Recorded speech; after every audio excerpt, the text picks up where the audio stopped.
The Rise of Dictators. How does the world respond to bullies?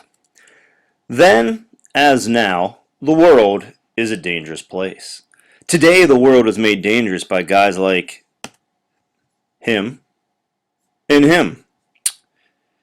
This man over here is the dictator of North Korea. He has been trying to gain control of nuclear weapons. What would he do with them? Nobody knows. Why does he want them? Nobody is certain.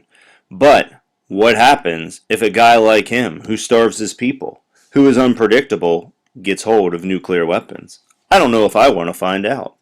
And this guy over here, President Assad. Even though he calls himself president, he is far from democratically elected. He is currently waging war against his own people, or at least involved in a civil war, in which he has reportedly used chemical weapons, gassing and killing hundreds of thousands of men, women, and children. What should the world do? Should we allow them to do what they want within their countries because it's their country? Or should the world step in? Let's go back into history to see what happened during the 1930s and determine, are there any lessons that we can learn?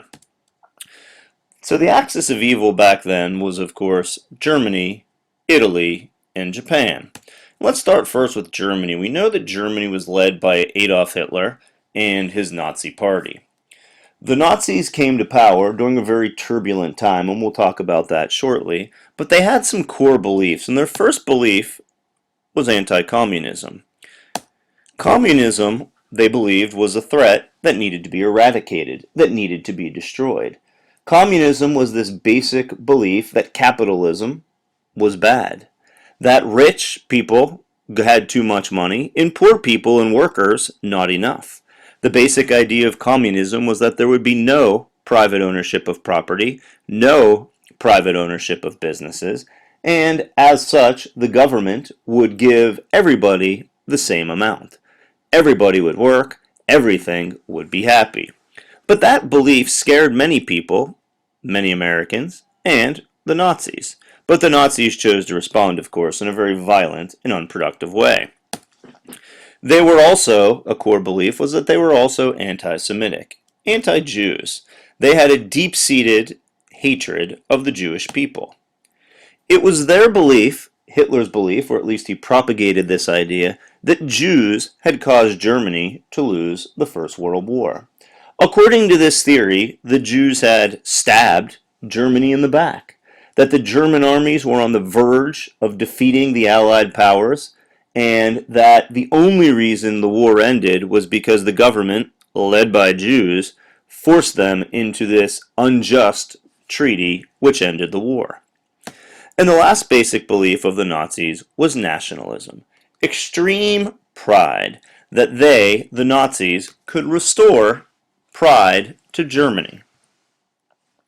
And Germany was a great power, a great nation that should be a world power. How do they come to power? How does somebody like this get control? And it's not too hard to see when you look at what was happening in Germany at the time. Germans were down on their luck in the 1920s and 30s. As you recall, the Treaty of Versailles had forced Germany to spend billions of dollars repaying France and England for all the war damage that they had done. And this caused the German economy to go into the tank. One of the major problems plaguing Germany was high inflation, and if you look down here at this chart, you can see the problem that this would cause. Inflation essentially meant that the German money was worthless. As an example, in 1918 it took 1 mark to buy a loaf of bread. In 1922 that same loaf of bread cost 163 marks. The following year it cost 1,500,000, and then 2 months later you can see that the price had skyrocketed. If you get rid of the word mark and replace it with dollars, how do you think you would have felt if that were happening within your economy? And these pictures emphasize a guy walking into the bakery to buy himself a loaf of bread, that things were very, very wrong economically in Germany. Put with that, the fact that Germans felt humiliated. They were forced to accept responsibility for World War I. They were forced to pay for World War I. And they were penalized. They weren't allowed to have an army. They weren't allowed to have a navy. Germans felt humiliated. And what Hitler was able to capitalize on, was this. Hitler was able to promise to fix all these problems. And he did. He started rebuilding Germany. He put people back to work. He did this largely by violating the Treaty of Versailles, which we'll talk about in a minute, but Hitler's promises of restoring German greatness was enough, in fact, to bring him to power and allow him to do what he would ultimately do. Germany was joined by Italy. Italy led by Benito Mussolini and his fascist party, and there's Benito looking very prim and proper and without his Stalin-like mustache on the right. The fascists in Italy were very similar. They were anti-communist. They were extremely nationalistic. And their rise to power, not surprisingly, was fueled again by the effects of the Great Depression. Just like Germany, Italy had high unemployment, and Italians were down on their luck. They also felt angry about the Treaty of Versailles, even though they were actually on the winning side of the treaty. Italians believed that they were promised land by the French and by the British, except when the actual treaty came down, they weren't given that land. They felt it as if they had been lied to, and they were angry, and Mussolini was able to capitalize on this desperation economically and this anger and resentment that Italians felt in order to gain absolute control within Italy. And much like Hitler, I will make Italy great. I will restore Italy to its once proud place in the world. And then you have the Japanese, and they were a little bit different. There was no one leader in Japan, but what happened in Japan was a reaction to the 1920s. In the 1920s, things were actually pretty liberal in Japan. There was democracy, people had rights, and at this time, the Japanese military was more or less pushed to the side. This greatly angered many of the military leaders who in the 1920s and 30s again began to reassert their power. When they came to power, they brought with them anti-democratic ideals, and it does make sense since they had been pushed aside under democracy. They brought with them a strong belief in the military, and lastly, they brought with them nationalism. They were nationalistic. They believed in national pride, that they should help Japan restore its place in the world. Much like in Germany and in Italy, there were problems. One of the problems, again, was a failing economy, the Great Depression. That wasn't anything new. But you had something also a little bit different. You had this feeling of inferiority to the West. For a long time, countries like Japan and China had been colonized, bossed around, governed by England, France, the United States, and they had had enough of it. And the Japanese military was able to play on this in order to assert their power. And they said, that military would fix the troubles that they were having. So you have these dictators. They have demands, they have needs, they've promised their people a lot, and they need to make those promises come true. And the question of the time was going to be, how would this new League of Nations, set up after World War I by Woodrow Wilson in order to fix the problems that had caused the war, how would the League of Nations deal with aggression? Let's see. So Germany, you can look at their aggression. Their first act was to begin to rebuild their army and navy in direct violation of the Treaty of Versailles. The League of Nations sends a sternly worded letter. Don't do that, Germany. But that was it. Hitler then wants what he calls Lebensraum, living space. Germany's too cramped. So he moves into the Saar Valley. He takes that from France. He annexes it. The League of Nations does nothing. The next year, he sends his troops into Germany.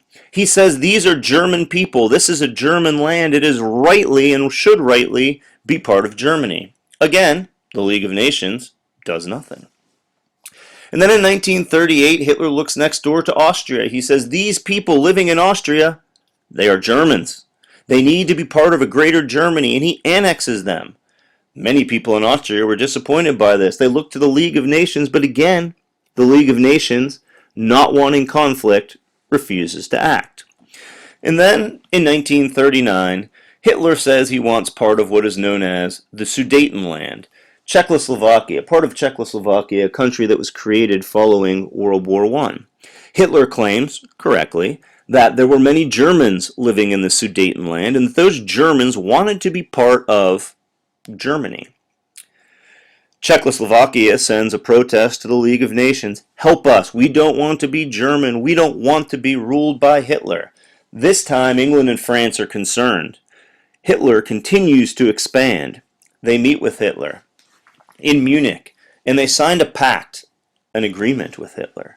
And they get Hitler's solemn word that if he is allowed to take the Sudetenland, that he will stop claiming land, that this is it. So England and France sign this treaty, giving Hitler another country, the Sudetenland. In exchange, Hitler promises not to do anything else bad. Let's see later. Does he keep his word? And it wasn't just Germany that was aggressive. Italy was aggressive.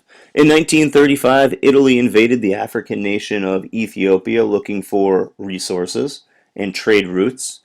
Ethiopia, Haile Selassie, their leader, sends a formal protest to the League of Nations. Please, help us, help us. The Italians are beating us. They have tanks. We have horses. We need help.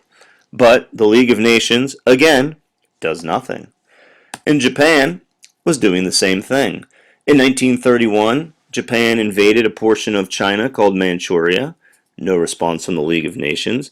2 years later, 1933, Japan invaded China and gained control of the railroads and coastal regions. Again, no response from the League of Nations. Why is the question? Why was the world sitting back and watching these dictators gobble up country after country, territory after territory, when it appeared obvious that their intentions, there being the dictators, were malicious, were evil, were bad? The idea back then was appeasement. Appeasement means giving in to a potential enemy in the hopes that it will bring peace and avoid war. The idea of appeasement came from a lot of cants. Why was it that England, France, America, and really the whole League of Nations appeased Italy, Germany, and Japan? Well, first, they wanted to avoid war at all costs. World War I had been, wait for it, hell. It had been violent. It had been destructive. It had cost a lot of money. It was a horrible, terrible war. So the leaders of England and France wanted to make sure that they didn't get involved in another war. And they thought the best way to avoid that war was to keep from fighting that war, give these bad guys what they want so that they don't end up in a fight. Secondly, they looked at their militaries at the time, and England and France hadn't really invested in their military. Germany had. So they were very scared of the prospect of a war with Germany or Italy or Japan because they didn't think they could win it. And third, there were many people that actually looked at the biggest threat not as Germany, not as Italy, not as Japan, but instead as Russia, the Soviet Union, the communist country. People viewed them as perhaps the enemy, and they thought, Germany is in between Russia and us. So maybe, just maybe, the real enemy is Russia. So because of these reasons, the world gave in. The world allowed these dictators to act and move with impunity and did nothing or very little in response. The question is this the right way to deal with a bully?